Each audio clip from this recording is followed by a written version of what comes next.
মানবতাবিরোধী অপরাধের মামলায় মৃত্যুদণ্ড পাওয়া শেখ হাসিনাকে প্রত্যর্পণের বিষয়ে ঢাকার পাঠানো চিঠি ভারত পর্যালোচনা করছে বলে জানালেন দেশটির পররাষ্ট্র মন্ত্রণালয়ের মুখপাত্র রণধীর জয়সওয়াল।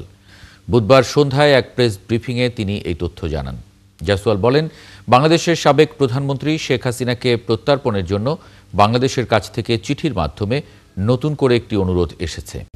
আন্তর্জাতিক অপরাধ ট্রাইব্যুনাল তাকে মৃত্যুদণ্ড দেবার পর এই অনুরোধ দিল্লিতে পাঠানো হয়। তিনি বলেন, এই অনুরোধটি চলমান বিচারিক ও অভ্যন্তরীণ আইনি প্রক্রিয়ার অংশ হিসেবে ভারত পর্যালোচনা করছে। তিনি জানান, বাংলাদেশের জনগণের স্বার্থে এ বিষয়ে সব পক্ষের সঙ্গে গঠনমূলকভাবে যোগাযোগ চালিয়ে যাওয়া হবে। We have received the request and this request is being examined. আমরা অনুরোধটি পেয়েছি এবং চলমান বিচারিক ও অভ্যন্তরীণ আইনি প্রক্রিয়ার অংশ হিসেবে এটি পরীক্ষা করা হচ্ছে।